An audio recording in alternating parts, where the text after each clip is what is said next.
Girl अर्थात् नेपालीमा हामीले केटी भन्छौं। केटी नेपाल भाषामा मिसा। नेपाल भाषामा चाहिँ हामीले केटीलाई मिसा भन्छौं। त्यस्तै गरी अब केटी बच्चा भन्नु पर्यो भने यसमा बच्चा। केटी बच्चालाई नेपाल भाषामा मिसा मचा।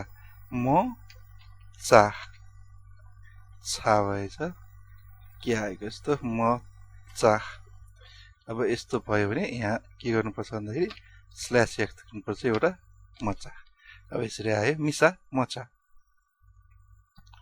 त्यस्तै गरी अब केटी भनेको अब बच्चा मात्र होइन, अब तरुनी पनि हुन्छ। जस्तै कि तरुनी।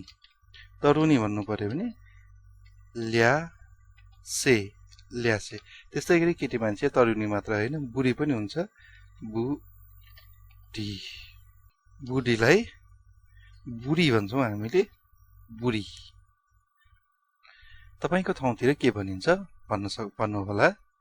अनि यहाँ हामीले बोलीचालीमा चाहिँ अधबैँसेलाई अधबैँसे बा ज व म बाज व म भन्छौं हामीले। अब यसमा के थपौं हिसी परेको। हिसी परेको केटी बच्चा भन्नु पर्यो भने हिसी दु म मिसा मचा। हिसी दु म मिसा मचा। अब अर्को एउटा पनि हेरौं।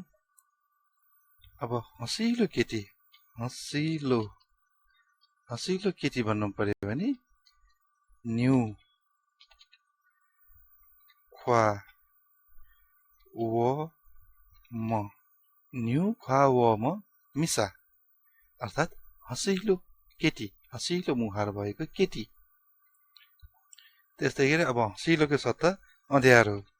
अँध्यारो ध्यारो। अँध्यारो मुख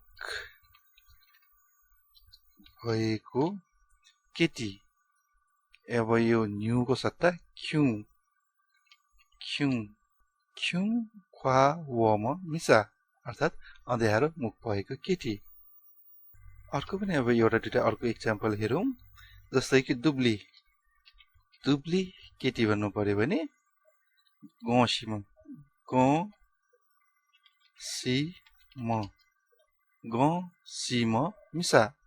अब त्यस्तै गरी मोटी भन्नु पर्यो भने मोटी केटी भन्नु पर्यो भने ग्वारा।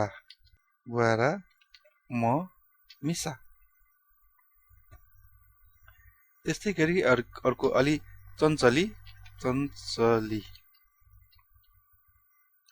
चञ्चली अथवा अब अलि उतौली अरू अब के भनौं त्यस्तो अलिकति चञ्चल चञ्चल गर्ने मान्छे भयो भने चाहिँ नि अब अलिकति के भनौं अलिकति धेरै चञ्चल चञ्चल ब्रुक ब्रुक त्यो राख्ने अब त्यस्तो खालको भयो भने चाहिँ नि न्यासा भन्छ। न्यासी चा म। न्यासी चा म मिसा। अनि अर्को एउटा नेपालीमा ठ्याक्क के भन्छ त मलाई शब्द ठ्याक्क थाहा भएन। जस्तै कि अब खाने बेला पनि पायाको रुइदिने, अब कसैले आऊ भने पनि रुइदिने, अलि हिस्सिनै नपरेको, अलि अब धेरै नै अब कस्तो भने अब एउटा गर भने अर्को गर्ने, त्यो अलिकति हिस्न परेको बच्चाहरूलाई चाहिँ हामीले नासद्य टापामा भन्छौं। नासद्य नासद्य अनि अलि टाढा भएको टा पा म। नासद्य टापामा मिसा। नासद्य टापामा मिर्सा अर्थात् अलि हिस्सी नपरेको भन्न खोजेको हो। यो चाहिँ कस्तो हिस्सी नपरेको भन्दाखेरि अलि बानी व्यवहारमा, अब बानी व्यवहारमा हिस्सी नपरेको भन्नाले अब नराम्रो त होइन, तर अब एउटा भन्छ एउटा गर्छ त्यस्तो अब त्यस्तै मिनिङ आउने। अब जस्तै कि अब कोही बच्चाहरू एकदम दुःख दिने खालको हुन्छ, अब हिस्सी नपरेको अलिकति दुःख दिने टाइपको हुन्छ, त्यस्तोलाई चाहिँ नासद्य टापामा मिसा अथवा बच्चा केटा बच्चालाई पनि भन्छ। अब नासद्य टापामा मचा भने चाहिँ अब केटा बच्चा केटी बच्चा दुवै भयो। नासद्य भन्नाले अब यो देउटा हो, अब हरेक टोलमा हुन्छ नासद्य। काठमाडौँमा चाहिँ अब टोल टोलमा नासद्य हुन्छ, बाहिर चाहिँ के कस्तो मलाई थाहा भएन। सायद भक्तपुर ललितपुरमा पनि त्यस्तै हो कि।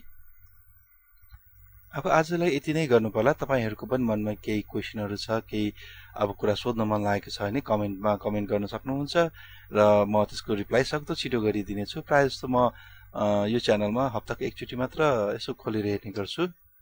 त्यो पनि प्राय जस्तो म फ्राइडे तिर यो च्यानलमा यसो कमेन्टहरु हेर्ने गर्छु। तर सक्दो छिटो म रिप्लाई गर्ने छु, कमेन्ट गर्न सक्नुहुन्छ।